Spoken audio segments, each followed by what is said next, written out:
बिस्मिल्लाहिर्रहमानिर्रहीम। अस्सलामु अलैकुम वरहमतुल्लाहि वबरकातुहू। मेरे भाइयों और दोस्तों, आज की वीडियो में आप लोगों को जो वजीफ़ा बता रहा हूँ, ये वजीफ़ा कुरान पाक के एक लफ्ज़ का है और इस बरकत से आप लोगों की हर किस्म की परेशानी ख़त्म हो जाएगी।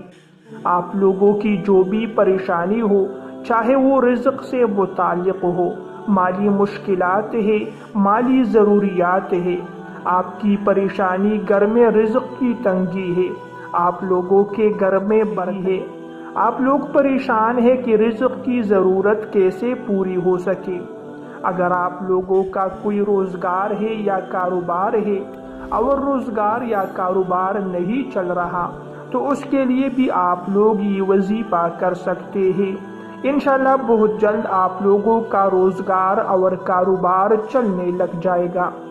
आप लोगों को इस रोज़गार और कारोबार में नसीब हो जाएगी।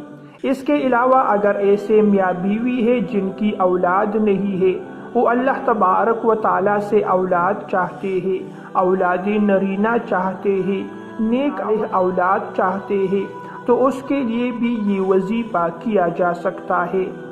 गरज ये कि ज़िंदगी की कोई भी परेशानी हो या मुश्किल हो, तो उसके लिए ये वजीफ़ा करे।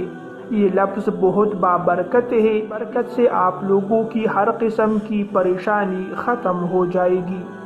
ये वजीफ़ा कुरान पाक के एक लफ्ज़ का है, हामीम ला युनसरून का वजीफ़ा है।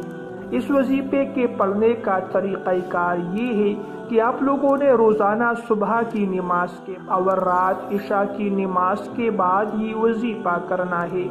तरीक़ा इस तरह है कि आपने सबसे पहले 7 मरतबा दुरूद पाक पढ़ना है। उसके बाद आप लोगों ने हामीम ला युनसरून 100 मरतबा पढ़ना है।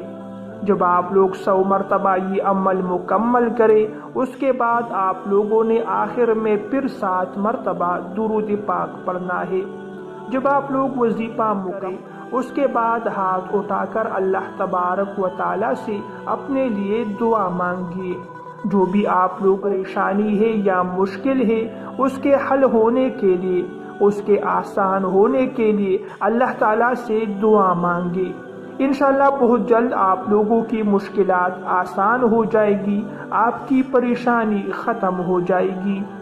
इस वजीफ़े की मियाद 41 दिन है, यानी आप लोगों ने रोज़ाना सुबह और इशा की नमाज के बाद ये वजीफ़ा करना है और मुसलसल 41 दिन तक ये वजीफ़ा करना है।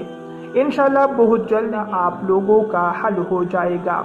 अगर अल्लाह ताला चाहे तो एक दिन में भी आपकी परेशानी ख़त्म हो सकती है। 3 दिन 7 दिन लोगों का ये मसला हल हो सकता है, लेकिन ये वजीफ़ा जो है ये 41 दिनों का है और आप लोगों ने 41 तक इस पर मुसलसल अमल करना है। सुबह की नमाज के बाद भी और इशा की नमाज के बाद भी आप लोगों ने ये वजीफ़ा करना है। जब आप लोग सारा वजीफ़ा मुकम्मल करें, उसके बाद हाथ उठाकर अल्लाह तबारक व ताला से दुआ मांगिए। ये बात याद रखिए कि दुआ मसनून तरीक़े से मांगा करें और दुआ में अपनी तवज्जो को बराबर रखिए। दुआ के दौरान इधर उधर न चाहिए। दुआ के दौरान दूसरों के साथ बातें नहीं करनी चाहिए।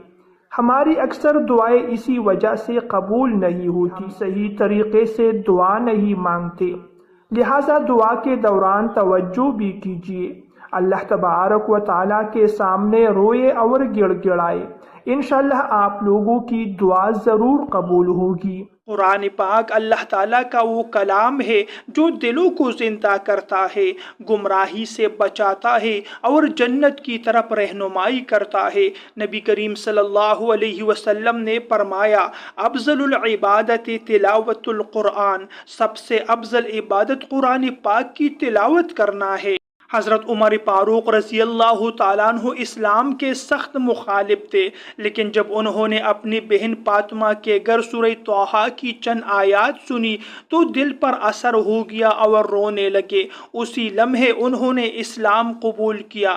میرے دوستو، یہ قرآن پاک کا معجزہ تھا کہ وہ عمر فاروق جو رسول کریم صلی اللہ علیہ وسلم کو نقصان پہنچانے کے ارادے سے نکلے تھے، قرآن پاک کی تلاوت سننے کی برکت سے وہ دین اسلام قبول کر گئے، اور دین اسلام میں رسول کریم صلی اللہ علیہ وسلم کی امت میں دوسرے نمبر پر عمل کے اعتبار سے اور تقوی کے اعتبار سے شخصیت قرار پائے۔ میرے دوستو، رسول کریم صلی اللہ علیہ وسلم کا فرمان ہے کہ اگر میرے بعد کوئی نبی ہوتا تو عمر فاروق رضی اللہ تعالی عنہ ہوتے۔ یہ قرآن پاک کی برکت ہے، یہ دین اسلام پر عمل کرنے کی برکت ہے جس نے عمر فاروق رضی اللہ تعالی عنہ کو کہاں سے کہاں پہنچا دیا۔ میرے دوستو، عثمان غنی رضی اللہ تعالی عنہ فرماتے تھے، اگر دل پاک ہو تو کبھی قرآن سے سیر نہ ہو۔ آپ رضی اللہ تعالی عنہ رات کو قرآن پڑھتے پڑھتے شہید ہو گئے، اور شہادت کے وقت بھی قرآن ہاتھ میں تھا۔ امام ابو حنیفہ رحمۃ اللہ علیہ کے زمانے کے ایک بزرگ روزانہ قرآن پاک ختم کرتے تھے۔ ان کے شاگردوں نے پوچھا، آپ کو کب وقت ملتا ہے؟ تو اس بزرگ نے کہا، دل لگ جائے تو وقت نکل آتا ہے۔ یقین کیجئے، جب انسان اللہ تبارک و تعالیٰ کے اس پیارے کلام سے محبت کرے تو اس کے لیے وقت ہی وقت ہے۔ اللہ تعالیٰ اس کے وقت میں برکت ڈالتے ہیں، اس کے لیے زیادہ وقت نکل آتا ہے، اور وہ دین اسلام پر زیادہ سے زیادہ عمل کرتے ہیں۔ نیک اعمال کرنے کے لیے اسے وقت مل جاتا ہے۔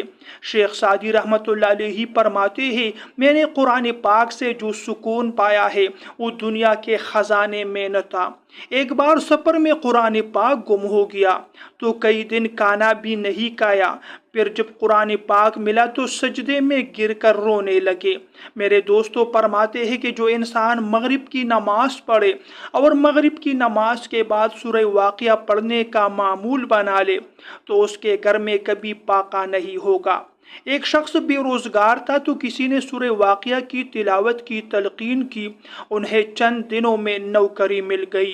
آج ہمارے معاشرے میں بہت سے ایسے بھائی ہیں جنہوں نے اعلیٰ سے اعلیٰ تعلیم حاصل کی ہے لیکن پھر بھی بے روزگار پھر رہے ہیں۔ اسے چاہیے کہ سورہ واقعہ کو پڑھنے کا معمول بنا لے۔ اللہ تعالیٰ اس کو کاروبار، روزگار اور نوکری جلد سے جلد عطا فرمائے گا۔ میرے بھائیوں اور بہنوں، قرآن پاک صرف برکت کی کتاب نہیں ہے، یہ زندگی گزارنے کا مکمل نظام ہے۔ اسے الماری میں بند نہ کرے، اسے دل میں بسا لے۔ روزانہ چند آیات پڑھے، اسے سمجھے اور اس پر عمل کیجیے۔ محترم ناظرین، یہ تھی ہماری آج کی ویڈیو۔ اگر وہ کو پسند آئے تو ویڈیو کو لائک کیجیے اور دوسروں کے ساتھ شیئر کیجیے۔ ایسی مزید ویڈیوز دیکھنے کے لیے ہمارے چینل کو بھی ضرور سبسکرائب کیجیے۔ اگلی ویڈیو تک کے لیے آپ لوگوں سے اجازت چاہتے ہیں۔ اللہ حافظ۔